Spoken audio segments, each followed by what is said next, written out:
Hey, this is C&D channel. I'm Chris. This is MMA for you. I'm going to be doing my predictions for UFC 190, Rousey versus Correia, which happens on August 1st.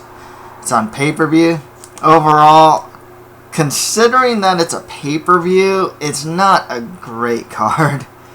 I mean, the only fight there's two fights I'm really interested in.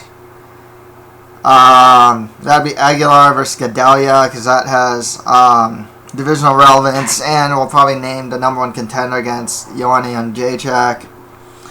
Also gives us an idea of how good Jessica Aguilar really is, as far as fighting like the top competition, especially in the UFC. And Neil Magny versus Demian Maia. Interesting fight there with a prospect versus pretty much a veteran at this point, you know. And it does also have divisional relevance. Every other fight, I mean, it's like they're all right. There's a couple fights here could be fun.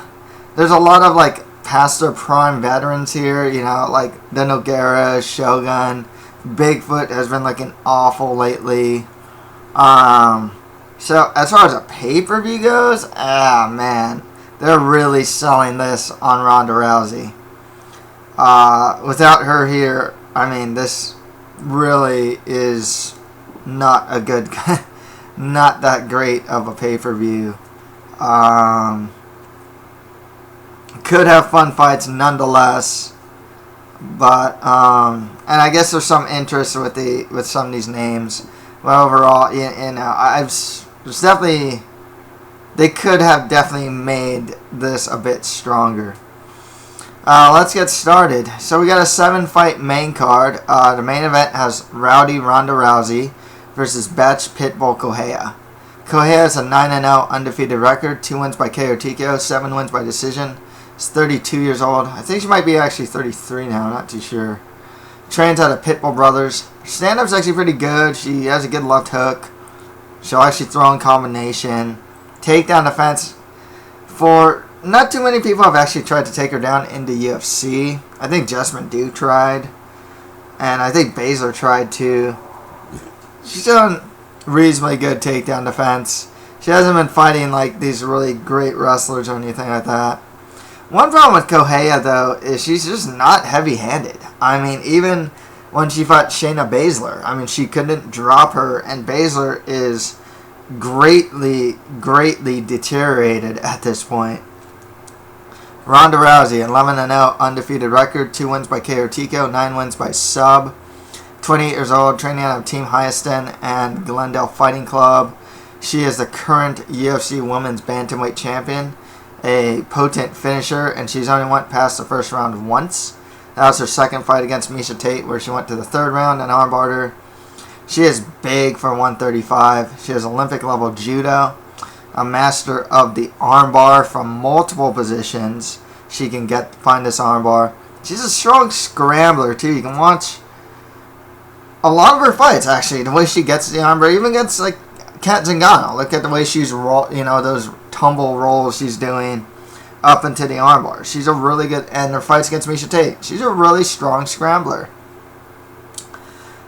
She's a strong submission grappler as well. She's someone that will actively pass guard and really hunt for submissions. I'd say BJJ's, well, she does work position. She'll generally get a dominant position like mount or back mount, and then work an armbar from there or something else from there. Open up with ground and pound and go for an armbar.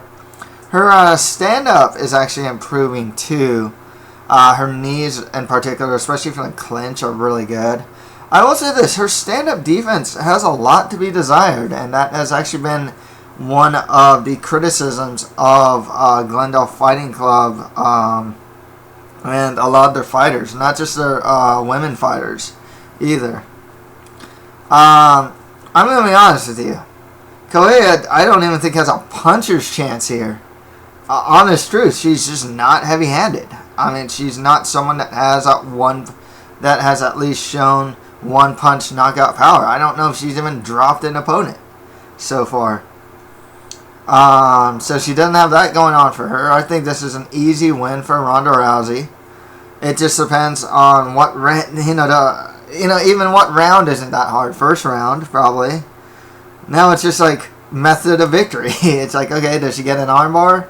Probably. I'll go because, just for giggles here, I'll go with KO or TKO. I think she's just going to want to beat her up a little bit. And maybe just want to get like a ground and pound finish here. So, Ronda Rousey, heck, she can probably beat her in the stand-up. I mean, once she gets into clinch and unloads knees and stuff, she probably just beat her up there, too. So, really, I mean, I don't even see a puncher's chance for Bethe Correia. If there's any chance for Correia to win, it's like a decision victory. I mean, that's it, really. And the chances of that are extremely slim. Ronda Rousey by really whatever she wants in the first round. I'll go ground and pound just for fun, just to change it up. Probably an armbar, but heck, maybe she hunts for a rear naked choke just to have some fun. I just think Ronda Rousey can do anything she wants to Bethe Correia in the cage, really. Ronda Rousey by anything she wants. I'll go KO or TKO. First round. Next fight after that, and this is a rematch from their Pride fight. As we have Antonio Rogerio Nogueira fights Mauricio Shogun Rua. Nogueira has a 21-6 record, 6 wins by KO or TKO, 6 wins by sub. Has his 2 losses by KO or TKO. He's 39 years old, training on Team Nogueira. And he last fought in July 2014. I guess he's been out of the hospital now after Anthony Rumble Johnson had his way with him. But anyways, Nogueira is a Brazilian Jiu-Jitsu black belt and a legit one. He's a good boxer. His takedown defense is not that great. And his chin is deteriorating. Shogun Rua, 22-10 record, 19 wins by KO or TKO, 1 win by sub. Also has 4 losses by KO or TKO and 3 losses by submission. 33 years old on a 2-fight losing streak. He's only won 3 of his last 9 fights. His record as of late is like bad. It's just like 2 losses, 1 win, 1 loss, 1 win, 2 loss. It's like something like that. It's really bad. He is a former UFC light heavyweight champion. He's also a Brazilian Jiu-Jitsu black belt who prefers the leg locks. At his best, he's a strong, he has really strong Muay Thai with like good leg kicks and good knees. But as of late, he's been something of a brawler that just kind of throws hands and throws punches and just pushes forward and is really aggressive. He's still very heavy-handed. His chin, it's tough to say because back in the day, it was really good. But, the guy's been getting cracked as of late. OSP just put him out with like a check left hook. Dan Henderson broke his nose. So I gotta wonder if his chin is, I'd have to think that his chin's deteriorating. He's very resilient though, he's a guy, he'll be really tired. But he still keeps going despite it. And his cardio has been questionable as of late. This one's interesting though because I want to say, I've read somewhere that who was actually trained with Cordero again for this fight. And that changes a lot of, for me, that changes a lot of my thoughts of the fight. Because, Cordero is shown to be a top MMA coach, with champs like Fabricio Verdun, Rafael dos Anjos, and in his camp, along with up-and-comers like Benil Dariush and is it Pedro Munoz? I think it's Pedro Munoz. Also. Tough fight to call because it's kind of like it's a case of like who has more in their tank because both these guys are clearly on the decline. They're both clearly slower. They don't take a hit like they used to. Both of them have had numerous surgeries. So it's really hard for me to pick just because it's like who has more wear and tear at this point? Or do they both just have the same amount of wear and tear? I'm going to go Shogun here. I'll go Shogun Hua to win this one. Skill-wise... Gosh, see, here's the problem. Even talking about the skill-wise, it's like, how much has both of their skills just absolutely deteriorated? Deteriorated. I mean, it's just like... You know, with Shogun, it's just like he used to have this crazy good Muay Thai, you know, super aggressive, you know, but still like technical enough. Now it's just untechnical and more brawling, you know. I think Shogun still got the heavy hands, and I think that'll help him out in this fight. Still throw a good overhand right. If the fight hits the floor, actually both of them have some really bad takedown defense. I forgot that Shogun Hua has more or less been taken down by just about every opponent he's fought in the UFC. I mean, I'm talking like Chuck Liddell took him down. I mean, just like everyone who has some semblance of takedown ability has taken down Shogun. Brandon Vera took him down, if I'm not mistaken. So with that said, man, I don't know how this fight's going to go. Really? This is really up in the air for me. I think Shogun might have a little more in the tank. And if he is indeed training with Cordero again, I think that bodes well for him. You know, his training... I've heard he's lax in his training, so maybe if he is indeed training in Kings and with Cordero, maybe he's training a bit harder. And there's something of a grudge match here. Mauricio Shogun Hua by KO or TKO for the win. Next fight after that, for the Ultimate Fighter Brazil 4 Lightweight Tournament Final, we have Fernando Bruno versus, I can't pronounce his name, is it Glaico? I guess it's Glaico Franca. So here's the thing. So there's two fights that are the finals for the Ultimate Fighter Brazil 4. I've watched videos of these guys, as I always do. I try to watch videos, at least one or two videos of these guys. I've actually tried to avoid... because I didn't watch Ultimate Fighter Brazil 4. I tried to avoid watching their fights on the Ultimate Fighter Brazil because I found that... I mean, you can look at, like, say, Michael Graves, for example, in the Ultimate Fighter, and Vicente Luque, and that, like, Black Zones versus ATT, or, like, Haidar Hassan, just how good some guys look in the Ultimate Fighter format, and how bad some guys can look in the Ultimate Fighter format. So it's never to me, it's never a true, you know, you can't truly assess a fighter's skill set through their fights on the Ultimate Fighter because the conditions are so much different from a regular fight.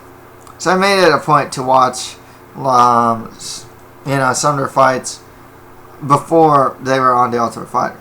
So with that said, Fernando Bruno, 15-2 record, 8 wins by sub, 7 wins by decision, 33 years old, a 4-fight win streak, training out of Nova União. His first fight in the UFC. What I saw from Bruno is a guy that will use his stand-up to get into the clinch, and he uses his size to get the takedown as his opponent. He will also grind if need be. I found that he did have good offensive takedown ability. It seemed more strength than skill, than technical skill at times, though. His Brazilian Jiu-Jitsu is pretty strong. His stand-up looked a bit sloppy to me. I've seen some fights from his, and you know, he'll punch, and then like he doesn't bring his hands back to his chin. He kind of puts his hands down. He's gotten tagged a couple times from fights I've seen, but he's pretty big, and he uses that size to his advantage.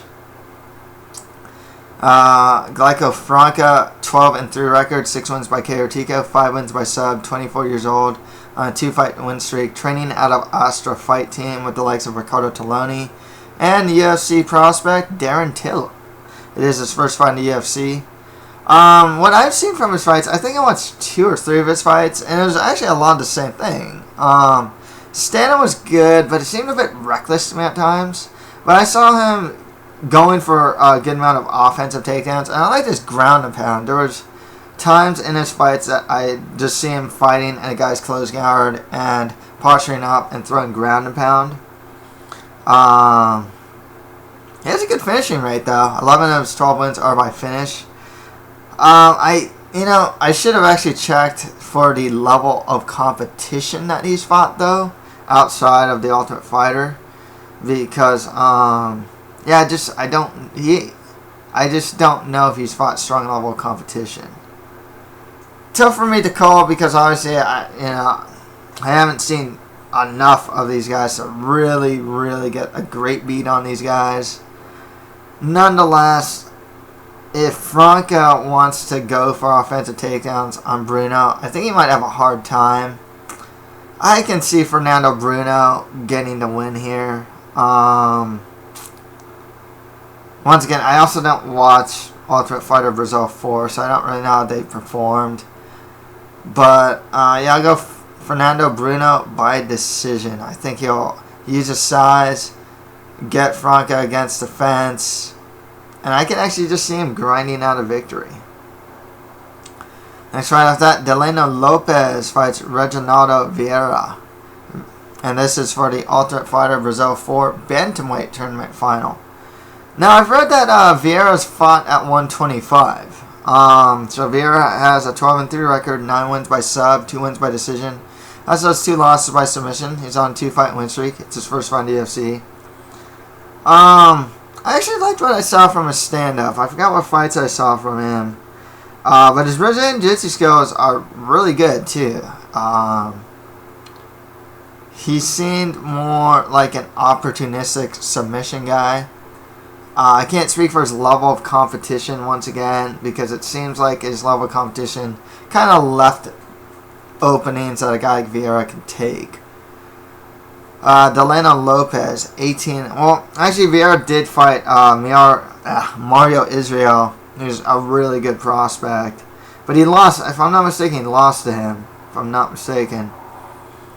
And I think he lost to, like, Honey Jason as well, if I'm not mistaken.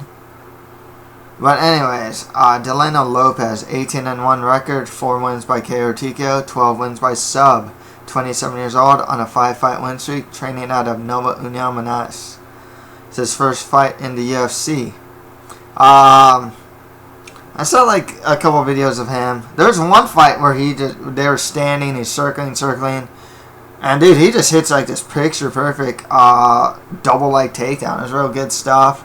I like what I saw from him. Just his stand-up was solid. His Brazilian Jiu-Jitsu is really strong. He knows how to get good positions. Will hunt for that submission.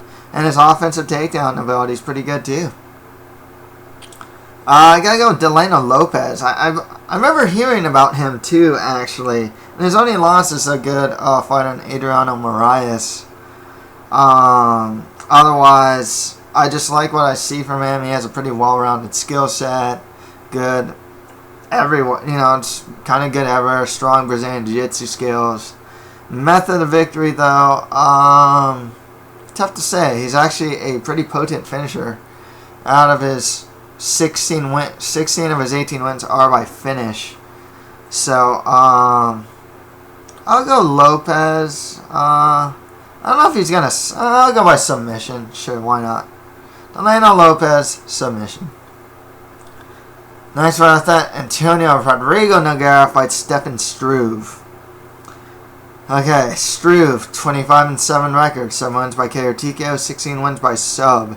Also 6 losses by KO TKO, 27 years old. He's 7 foot. He's on a 2-fight losing streak, most recently getting knocked out by Alistair Overeem. He does have some good Brazilian Jiu-Jitsu skills. Get off his back. He has a good triangle off his back. His stand-up is pretty reckless, though, but he is pretty heavy-handed. His chin is weak. His stand-up defense is pretty weak as well. Yeah, Rodrigo Nogueira, 34-9 record with 1 draw and 1 no contest. 3 wins by KO TKO, 21 wins by sub. That's his 3 losses by KO TKO and 2 losses by sub. 39 years old. He's 6'3". He'll be the shorter fighter. And those 6'3" is not short. He's on a 2-fight losing streak. Geez, who did Lucy last? I forgot. Was it Verdum? No. Gosh, I forgot he lost it last. Anyways. Oh, Roy Nelson. He got knocked out by Roy Nelson. Yeah. He turns out Team Nogueira. He's only won 3 of his last 8 fights, and he last fought Roy Nelson back in April of 2014. He's a former UFC interim heavyweight champion, the legit Brazilian Jiu-Jitsu black belt. He's a good boxer. He's slowing down, though, and it really shows. His chin is good, but I think obviously it's deteriorating. His stand-up defense has never been that great. Man, this fight is just like... I mean, yeah, Stefan Struve's a younger guy, but the guy might as well be 50. You know? I mean, he's not slow or anything. Well, actually, he kind of is. He's a bit clunky. But he doesn't look like he punches any slower than he used to. But his overall durability just isn't high. And the thing with Nogueira is he is a durable guy, but his chin has failed him as of late. You know, his chin's just been cracked. He's just older. So, it's really tough to say. And Struve, both of them don't have good stand-up defense. I think Nogueira's better on the ground. I'm going to go with Nogueira to win this one. I think he'll be able to land some of his punches on Struve despite being the shorter fighter. He might even go for... I haven't seen Nogueira go for his own offensive takedowns in a while, though. So I can see this being a stand-up battle. And honestly, it wouldn't surprise me if Struve just cracks him. I'm going to go Nogueira by KO or TKO here. And even then, I should probably go by decision. Just because Nogueira isn't known to be the most heavy-handed guy. But as of late, he's kind of showing to be a bit more heavy-handed. Gosh, man. Like I said, this card, it's not that great. You know, it's like... but, you know, I'll go Nogueira. I said KO or TKO. You know what? I'll go... safer bet. I'll go Nogueira by decision. I don't know. You know, in a sense of just like both of them are just so flawed. One is so much older, but Struve has like heart problems. He gets hit a lot. He's already a guy that's probably deteriorated as it is. At least his chin is already pretty weakened as it is, you know. But yeah, I'll go Nogueira by decision here. Next right there, Silva the Hulk Palelei fights Antonio Bigfoot Silva. Silva, 18-7 record with 1 draw, 13 wins by KO TKO, 3 wins by sub. Has 6 losses by KO TKO, 35 years old. They're both actually 6'4", they're both tall for the weight class. Or they're just tall guys. Silva's on a 2-fight losing streak, most recently getting knocked out by Frank Mir, and before that by Andrei Arlovsky. Trains out of ATT. He's only won 2 of his last 8 fights. He is not on TRT anymore. Silva is a legit Brazilian Jiu-Jitsu black belt with some strong ground and pound. Stand-up's average, but his chin is pretty weak. He's just deteriorating. The guy is almost... Like, in his last 2 fights, he looked immobile. Like, seriously. Like, he had, like... He's absolutely plodding. He was almost in, like, the same spot the whole time throughout the whole fight, you know? Until he got knocked out. And his volume's low, too. He's just... He's already pretty slow. But he's, like, slower now. And stand-up defense isn't very good. Palelei, 22-4 record, 18 wins by KO TKO, 4 wins by sub. He also has 2 losses by submission. 37 years old, also 6'4", training out of AKA Thailand. He is a finisher. His best finishing ability is his ground and pound, especially if he has mount. The guy is just going to finish you with ground and pound. He has that heavy of a hand. It's like stupid power from there. His offensive takedown ability is pretty good. He's actually been winning most of his fights using offensive takedowns. Stand-up's average. He is heavy-handed, but his cardio is average. Or his cardio is pretty weak. Oh, man. Like I said, this card is just not that good. You know, I mean, it's just like, who's deteriorated? It's like there's like 3 fights of like who has deteriorated more, and then the main event's like how quickly is Ronda Rousey gonna finish her fight? It's like, gosh, it's not that good. Okay, so who has deteriorated more? In my opinion, it is Antonio Bigfoot Silva. Now that he's off TRT, he looks immobile. His output's low. He's already really slow. His stand-up defense isn't very good. Palelei actually isn't like this great, like, from what I remember, he's not like this great stand-up threat. I think a lot of his power comes from a ground and pound, actually. Silva has fought this much stronger level of competition. And the competition that Palelei's beaten, I feel like Silva could beat. Once again, it's just like the TRT thing now. It's like, well, how good or not good is Antonio Bigfoot Silva now. At this point, has Silva deteriorated that he's going to lose to a pretty much gatekeeper type like Palelei? I think he has. I'm skill-wise, Silva's pretty well-rounded. It's good, he can take the fights to the ground. His ground and pound's good. He's a legit Brazilian Jiu-Jitsu black belt. His stand-up's actually not too bad. His boxing's not too bad. But he's just slow, deteriorating, and got a weak chin. Palelei, I think, is actually slowly deteriorating himself. He seemed to have a harder time beating Walt Harris.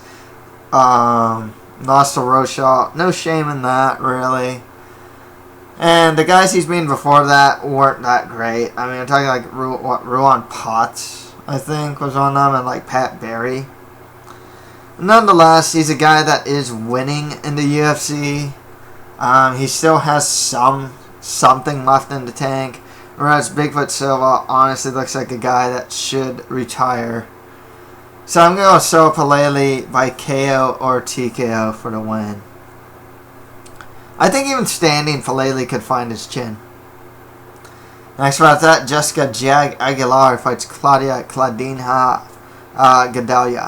Gadelha has a 12-1 record. His only loss is to Joanna Jędrzejczyk. 2 wins by KO or TKO, 6 wins by sub, 26 years old, training out of Novo now. She is big for 115. She's a legit Brazilian Jiu-Jitsu black belt, strong in the clinch, and has really good clinch takedowns. She tends to muscle her opponents, and then actually managed to, she's really physical in the clinch. And even managed to take down Joanna Jędrzejczyk from the clinch. She has some real physicality.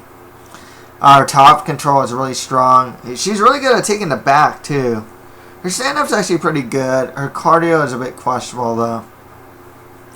Aguilar, 19-4 record, 2 wins by KO or TKO, 8 wins by sub, 33 years old, on a 10-fight win streak. Most recently beating a very good and big 115er in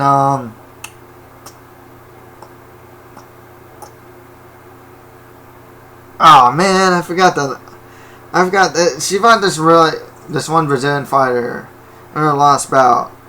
Big for a weight class too. Good fighter whose name I just totally forgot. Gosh, that's terrible. That I forgot that. She's on a 10-fight win streak though, training out of ATT. She is a former and the only World Series of Fighting women's strawweight champion. She has strong cardio. Her last 2 fights went 5 rounds. She's a good boxer. Wrestling's good. And her Brazilian Jiu-Jitsu is solid. Well, her biggest problem really is she's not the most potent finisher. Especially standing. She is just not heavy-handed.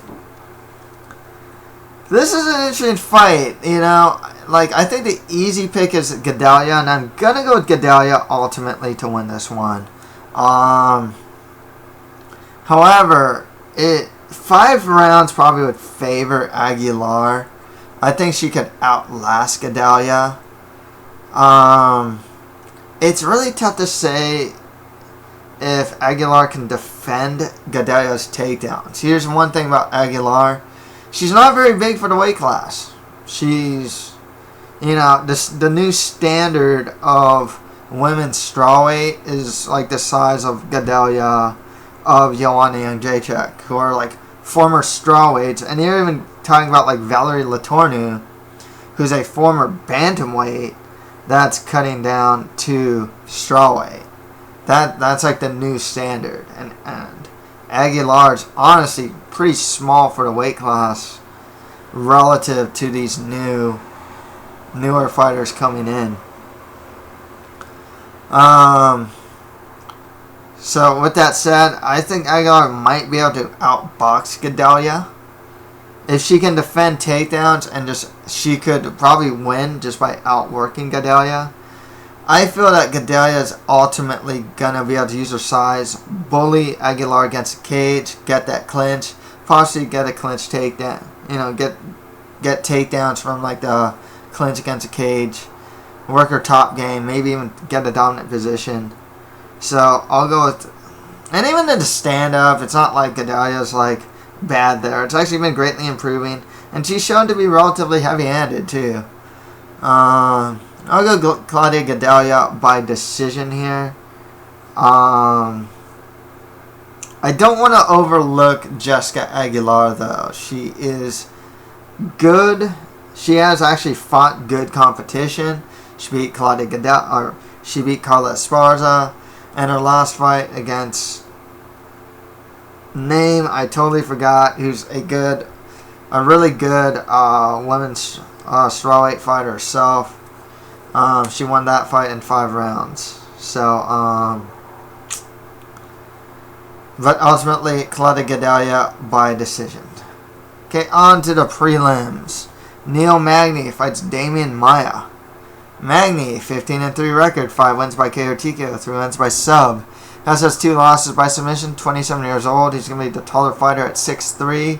And he's on a solid 7-fight win streak. He's actually shown to be one of the better prospects at welterweight.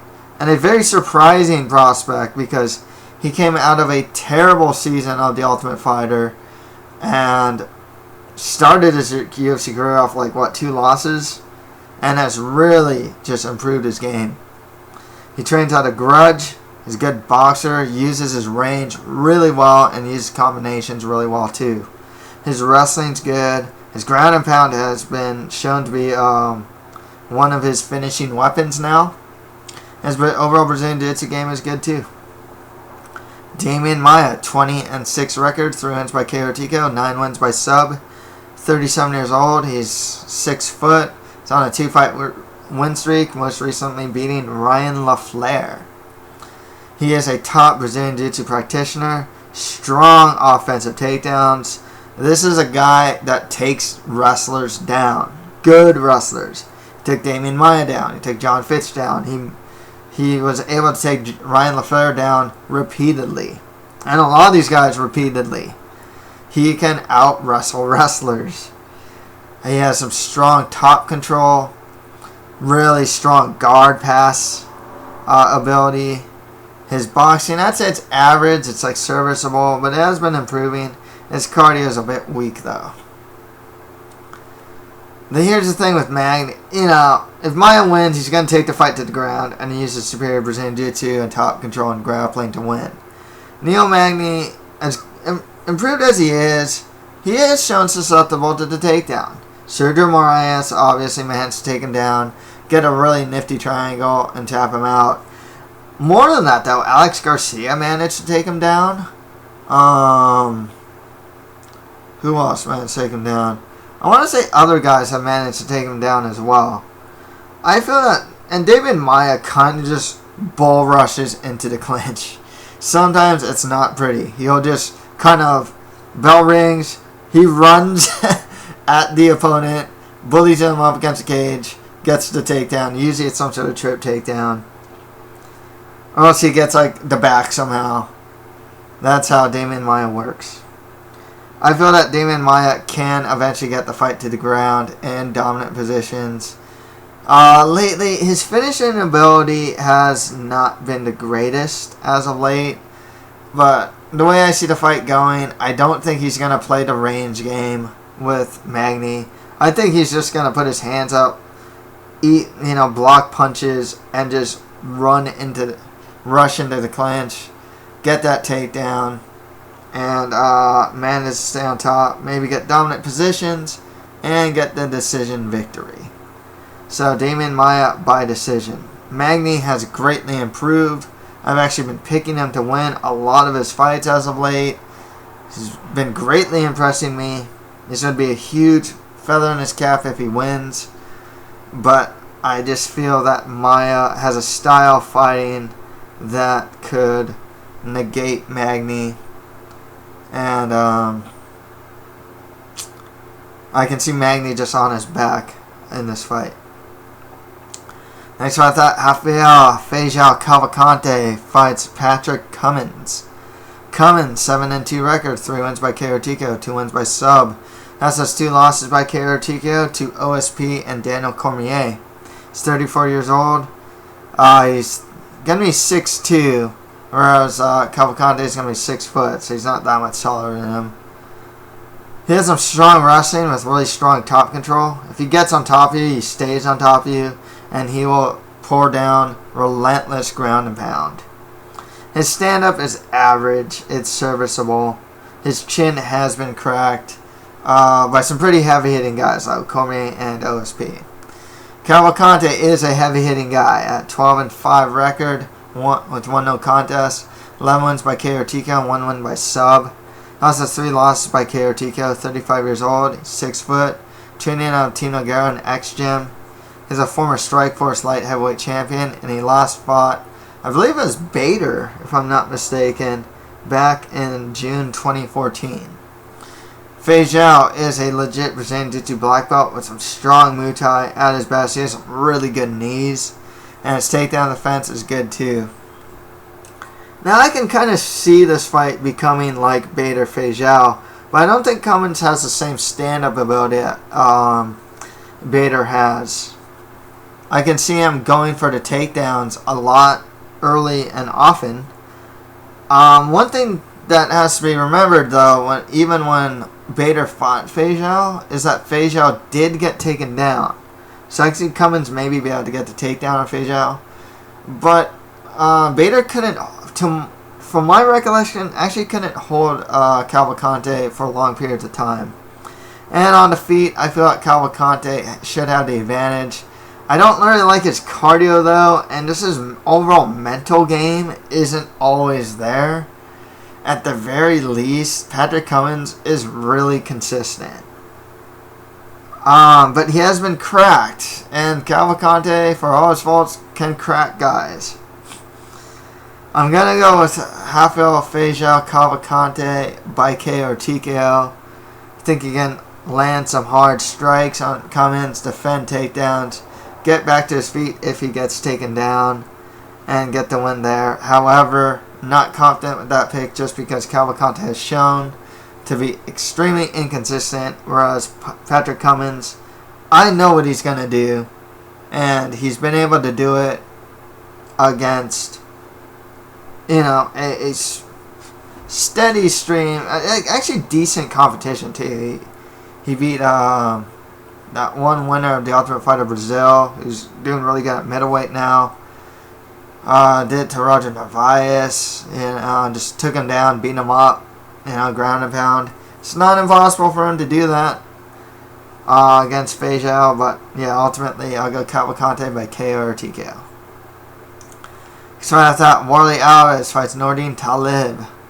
Nordine Taleb, 11-2 record, 5 wins by KO or TKO, 6 wins by decision. 34 years old on a 3-fight win streak, training out of TriStar. He has some good stand-up, and his wrestling's improving. Warlley Alves, 8-0 undefeated record, 1 win by TKO, 4 wins by sub, 24 years old. He's an Ultimate Fighter winner with strong Brazilian Jiu-Jitsu skills and good Muay Thai skills as well. I still, Warlley Alves, I don't think he beat Alan Joban in his last fight. I don't think he should have got the win. Nonetheless, he's a good prospect. He's good everywhere. He's really good on the ground, and he can stand with opponents too. Dropped Joban early, but Joban's so resilient, and he's a guy that gets dropped in the first round like all the time. Man, just come back. Warlley Alves was still in the fight. But, Nordine Taleb, I forgot who he fought in his last fight. Was it Clements? I think it was Clements. And that was the most, like, that was a performance that looked like he put it all together. Like, he was standing with his opponent, and then, like, you know, after a while he'd go for a takedown, he'd do ground and pound. It was just a really solid performance where it looks like he finally just, like, put everything together. With that said, I still like Warlley Alves here. I got Warlley Alves by sub. I like his stand-up. I like his ground game. Nordine Taleb, like I said, he looks like he's finally putting it all together, so that should be interesting. But, you know, I haven't been, like, absolutely impressed with the guy. His stand-up is good, but he has been shown to be a bit hittable. Wrestling's good, but it's not like Warlley Alves is bad on the ground himself. So Warlley Alves, I can see him actually winning stand-up exchanges, landing some heavy leather, and maybe even getting the sub if the fight hits the ground. So Warlley Alves by submission. Next fight, that Yuri Marajo Alcantara fights Leandro Brodinho Isa. Leandro Isa, another guy that I feel is really putting it all together now. 13-4 record, 1 win by TKO, 9 wins by sub. Has his 2 losses by KO or TKO, 2 losses by sub. 31 years old, he's going to be the shorter fighter at 5'6", on a 2-fight win streak, most recently beating Yuta Sasaki. Trains out of Evolve MMA. He's a legit Brazilian Jiu-Jitsu black belt. Stand-up's actually improving as well. Alcantara, 31-6 record with 1 no contest. 13 wins by KO or TKO, 12 wins by sub. 34 years old, he's 5'9". Trains at the Marajo brothers with his brother Ildemar Alcantara, among others. He's also a legit Brazilian Jiu-Jitsu black belt with strong Muay Thai, really heavy-handed. However, biggest weakness is his takedown defense is absolutely terrible. I mean, he has like no takedown defense. Doesn't even look. There's some. I remember he was fighting Russell Doan. It didn't even look like he knew how to pummel under. Like, that's how bad his takedown defense is. And he's far too content off of his back. However, he will work for sweeps, reversals, and subs off of his back. Tough fight to call just because I can see Isa try to take the fight to the ground, and Alcantara is just far too content on being on his back. It's one of the biggest weaknesses he has. However, he's going to be the taller Alcantara will be the taller fighter. I feel he will have a stand-up advantage and a power advantage as well. So I'm going to go Yuri Alcantara by KO or TKO here. If the fight hits the ground, it should be interesting. They're both presented to black belts. I can see some scrambling going on, reversals and sweeps and whatnot. I do see avenues for Isa to win, especially if he can get the fight to the ground and just keep it there. Alcantara can lose a decision that way. I'll go with Alcantara being able to get the better of the stand-up, land something big, and get the KO or TKO. Okay, on to the prelims on Fight Pass. Clint Hester fights Vitor Lex Luthor Miranda. Vitor Miranda, 10-4 record, 7 wins by KO or TKO, 2 wins by sub, 36 years old. 6'1", whereas Clint Hester 6'2". Trains out of Team Nogueira. Stand-up's good. He actually knocked out Jake Collier with a head kick and subsequent ground and pound. And he's shown to be pretty heavy-handed. His grappling isn't that great or anything, though. Same with Clint Hester, really. His grappling isn't that great, though. Clint Hester, 11-4 record, 7 wins by KO or TKO, 1 win by sub.